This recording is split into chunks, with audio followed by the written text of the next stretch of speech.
Kids with difficult diseases enjoy a day out at the ballpark. The event put on today by the Beloit Sky Carp. Plus, pedaling for pets, the cause cyclists took to the streets for in Belvidere. And celebrating a huge milestone for a local hero, the World War II veteran turning 100 years old today.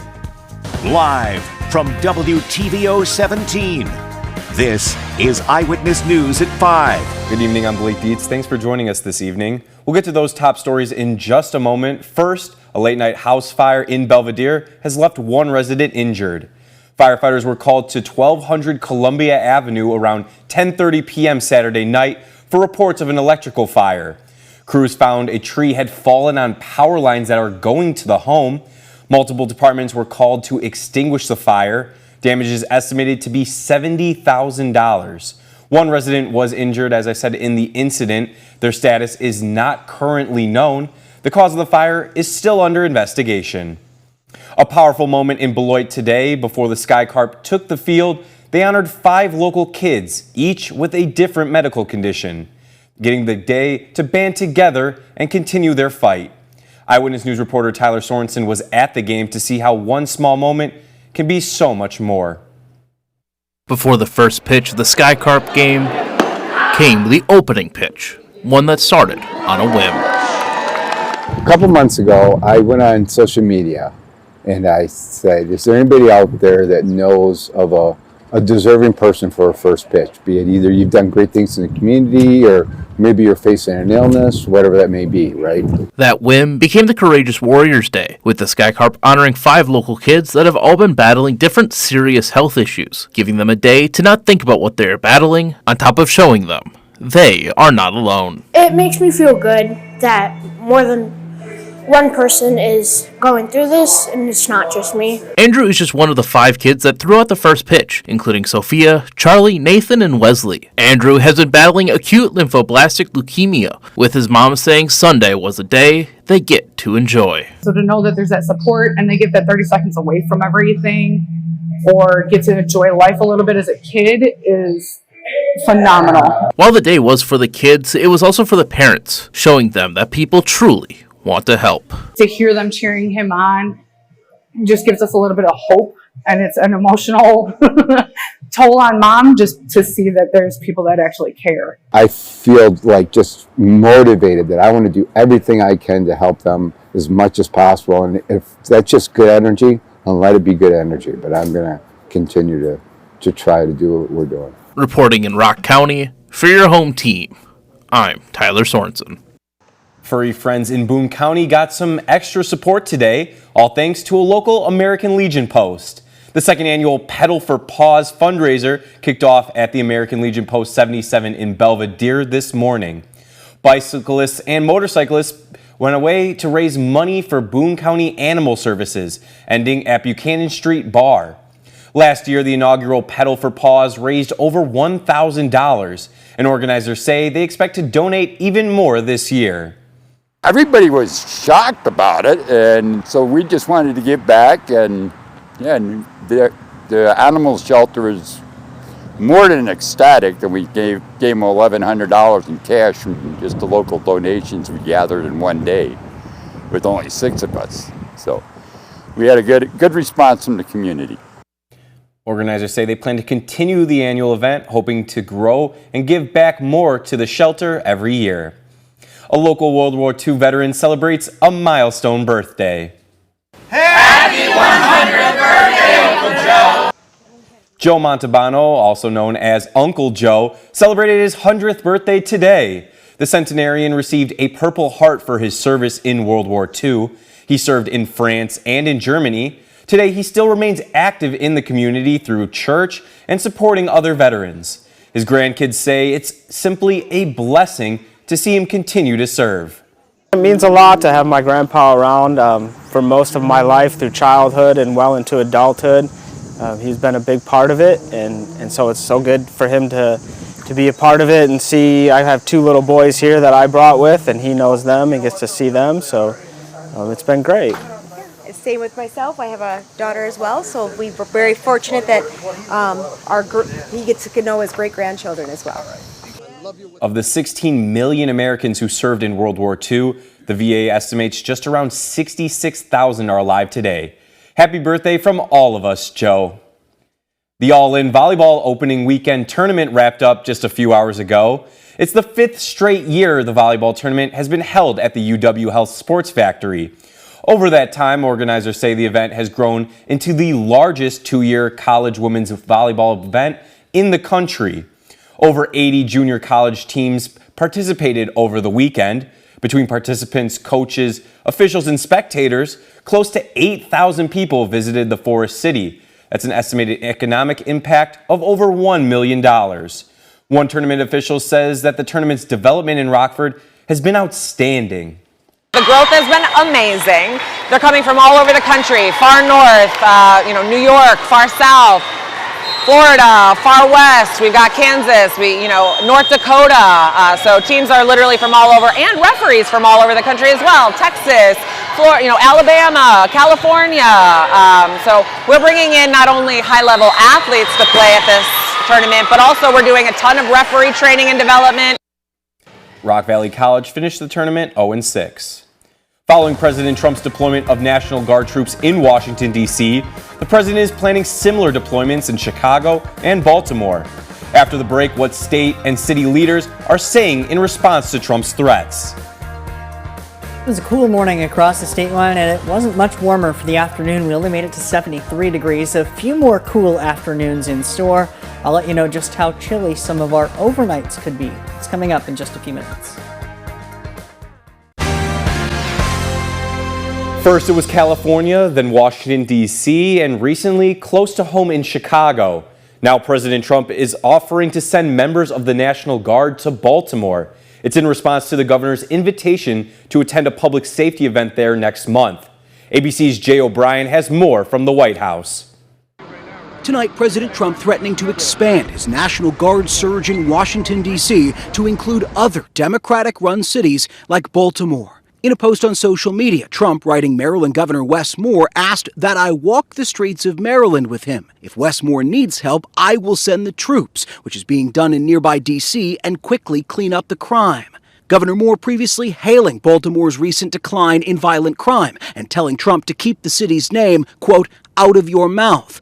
And responding to the president on CBS's Face the Nation. The reason that I've asked the president to come and join us is because he seems to enjoy living in this blissful ignorance, these tropes and these 1980 scare tactics. Days before, touting his surge of federal law enforcement and mobilization of nearly 2,000 National Guard troops to Washington, D.C., Trump promising Chicago would be next. Chicago's a mess. You have an incompetent mayor, grossly incompetent. And we'll straighten that one out probably next. That'll be our next one after this. And it won't even be tough. But Chicago police data showing violent crime in the Windy City is down compared to this time last year.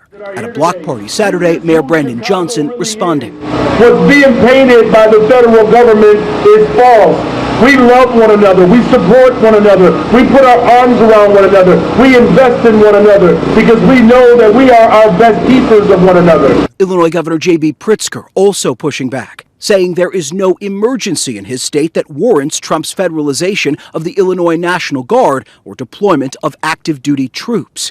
Jay O'Brien, ABC News, the White House.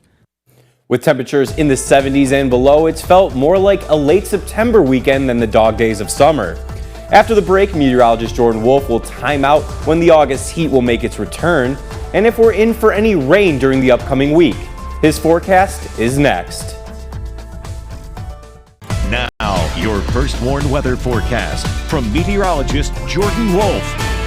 It's been a breezy and cool day across the state line today. Our wind gusts have peaked around 30 miles per hour for some, and that has kept our temperature a little bit on the lower side. Many spots have only made it to the low 70s today, as opposed to the upper 70s for the last several days in a row. Strongest wind gust of the afternoon, 29 miles per hour in Rockford, Rochelle, Galena, as well as in Monroe. 23 miles per hour, the strongest wind gust up in Janesville. That cooler air helping to settle in, and many spots still feeling cooler than where they were 24 hours ago by a margin of 3 degrees in Rockford, 6-degree difference in DeKalb, 2 degrees cooler in Janesville compared to this time yesterday, and that has led to many of those numbers still in the low 70s. 73 now in Rockford, 71 Dixon, 70 out in Galena, 68 Monroe, 72 Janesville, also 68 in Poplar Grove. Weather watcher Terry out in Genoa reporting a temperature of 71 degrees, a dew point of 53, northwesterly wind gusting near 20 miles per hour. Jim, meanwhile, on the southwest side of Rockford reporting 73 degrees for an air temperature and 46, a very dry dew point, and that's following the passage of yesterday's cold front, and you could really see how expansive this cooler air mass is. Many spots seeing that northwesterly flow, and up to our north with a little bit more cloud cover in Wisconsin, you can see that green contour indicating some spots in the low 60s underneath where that thicker cloud cover is, and that's associated with this upper level low pressure system that's spinning up across the Great Lakes, keeping that more expansive cloud cover in northern Wisconsin, and also producing a few very light showers up to our north and to our northeast. One of those right now passing over a part of Rock County. A little bit higher coverage though up to the north and to the east. Even some strikes of lightning across Lake Michigan.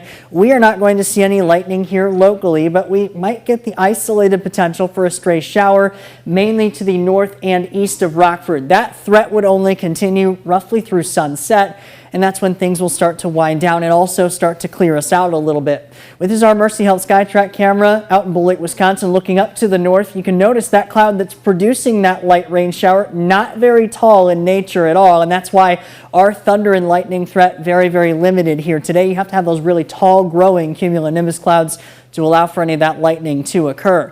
Now, as we clear out here this evening, we'll have the first of a few chilly nights ahead. 48 for the overnight low tonight, 47 Monday night, and then 48 again on Tuesday night. If we were to get below 50, which we likely will at least one of those 3 nights, that would be the first time since June 2nd that Rockford has dipped back below that 50-degree mark. As we head over these next few days, we'll see a slow pattern change. We're still around 72 degrees as we head into Tuesday with the partly cloudy sky, fairly similar to what we had today. But gradually, by the middle and end of the week, we see our numbers start to climb. 73 on Wednesday, 76 on Thursday. That does come with our next passing cold front, and that could bring us a few spotty showers. Then Thursday afternoon, even into Thursday evening. Behind that, there is also a signal for a little bit of another cooler pocket of air. Now, this shows us at least a 50% chance that we'll see below average temperatures for the first couple of the days in the month of September, but really what that means is that we don't have any expansive hot stretches ahead. More than likely we'll stay near to just below average. 70 degrees though, the high temperature for Monday, back to 72, then on Tuesday 73, Wednesday that slow climb brings us back to the mid 70s for a few days. Stray showers possible there on Thursday along that front, and then another isolated chance as we head into the weekend. Yeah, that looks like a perfect forecast to me. Thanks, Jordan. Drew's in next with sports. Stay with us to learn more about the Rochelle Hubs high school football team. And then stick around for MLB highlights on this beautiful Sunday.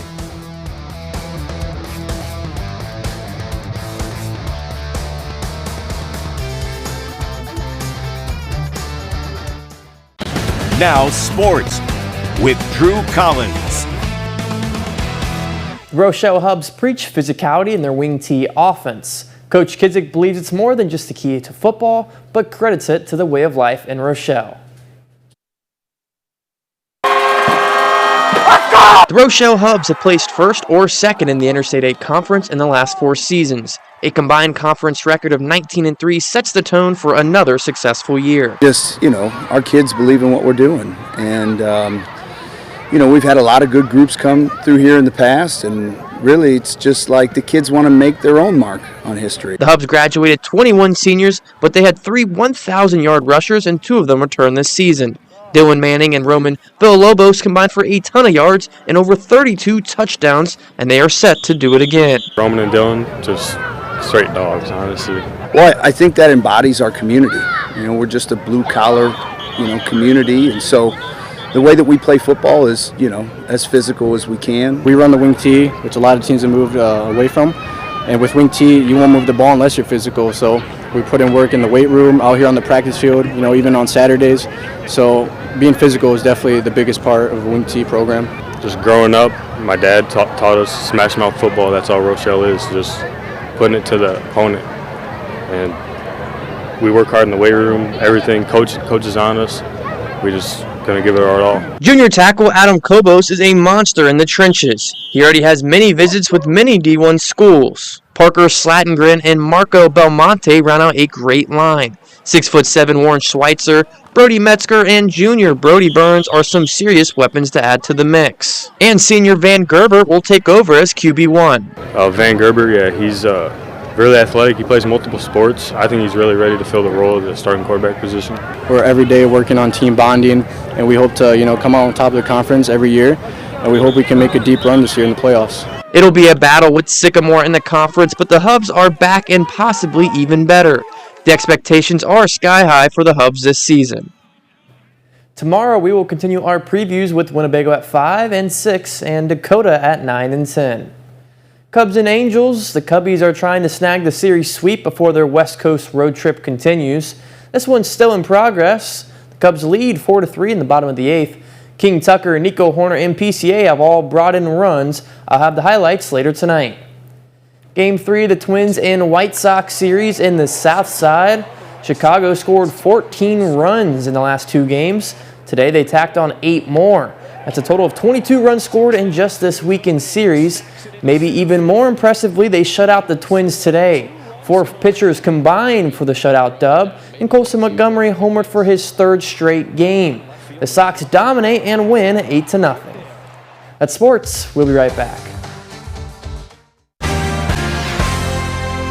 All right, guys, when we're around the table, usually we talk about weather, but I have a question for you. You know, you're doing these football two-a-days. Any teams stand out this year that you did? Any, you know, most exciting or, you know, looked the most impressive? Yeah, I think Nick 10 football is going to be great this year. There's a lot of good teams, Hano, Guilford. We did our top 5 rankings on the overtime last Friday, so check it out on the YouTube if you haven't already. But it was pretty funny because then I posted that to our socials or my social medias and seeing all the kids go and be like, oh, you're disrespecting us, you're sleeping on us, or hey, giving us some respect. So it's an exciting time to be a football fan of State Line. Absolutely. And speaking of football, you know, that fall weather's coming through. How long, you know, are these cool weathers going to last? And are we going to see any, you know, last bit of summer? Well, I'm sure that we're probably due for another round of heat and humidity before we get into real fall. But at least in the near term, it doesn't look to come anytime soon. We're still pretty close to average and below average for much of the rest of this week. And that comes with only really small chances for any rain showers. Here as we head into the night tonight, we're back down into the upper 40s, likely for the first time since early June,